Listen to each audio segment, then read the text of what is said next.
आज मैं जब खेत गई तो मैंने वहाँ पे अजीब सा नज़ारा देखा जो कि मैंने आज से पहले कभी नहीं देखा था। रोज़ की तरह आज भी मेरी शुरुआत होती है रिद्धि को स्कूल के लिए रेडी करने से। तो सबसे टफ़ इसके बाल बनाने होते क्योंकि एक जगह रहती नहीं है, मुश्किल से इसके बाल बनाने पड़ते हैं। तो मैंने यहाँ पे रिद्धि को स्कूल के लिए भेजा और इसको बाय किया।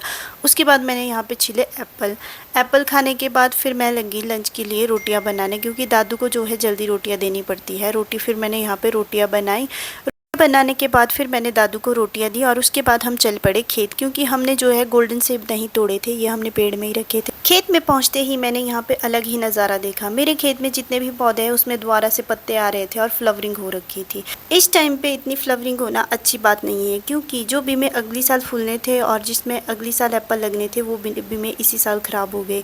ये चीज़ भी मैंने अनोखी देखी कि इस बार फ्लावरिंग के साथ साथ सेटिंग भी हो रखी थी और सेब भी लगे हुए थे।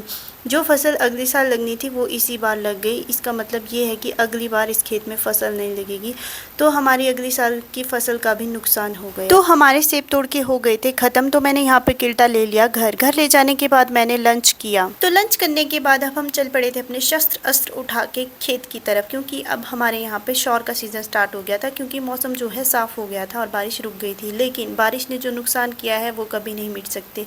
रास्तों के बहुत ही ज़्यादा बुरे हालात थे, क्योंकि जगह जगह से गिरे हुए थे और यहाँ पे कूंचे लगी हुई थी। मैं इनको काट के जा रही थी खेत की तरफ, और ये जो रास्ता है इसमें बहुत मोटी सी दरार पड़ी हुई थी। इस बार तो ये गिरने से बच गया, लेकिन अगली बार जो बारिश लगेगी अगली साल, उससे ये नहीं बचेगा।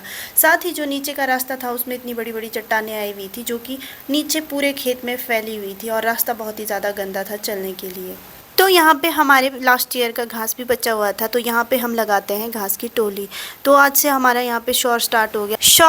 शौर हम पहाड़ी में बोलते हैं। शौर मतलब कि घास कटाई का सीज़न। सर्दियों के लिए जो है हम यहाँ पे घास काट के रखते हैं, सुखा के फिर इनको स्टोर करके रखते हैं गाय के लिए। तो यहाँ पे जो है प्रीति को घास काटते हुए एक छोटा सा सांप मिल गया था। उसके बावजूद भी ये यहीं पर ही घास काट रही थी, वो पता नहीं कहाँ गायब हो गया था और ये डर भी नहीं रही थी। हमारे खेत के साथ ऊपर को एक ढंका जैसा है, जिससे कि ये चट्टानें टूट के आई हुई थी, जो कि हमारे बहुत सारे खेतों में थी, बड़ी बड़ी चट्टानें। तो ये है रियो, ये मेरी बड़ी मम्मी का डॉग है। बड़ी मम्मी घर पे नहीं थे, वो गए हुए थे कहीं पे, तो ये उनके वगैरह अकेला अकेला महसूस कर रहा था, तो ये हमारे साथ आ गया खेत में।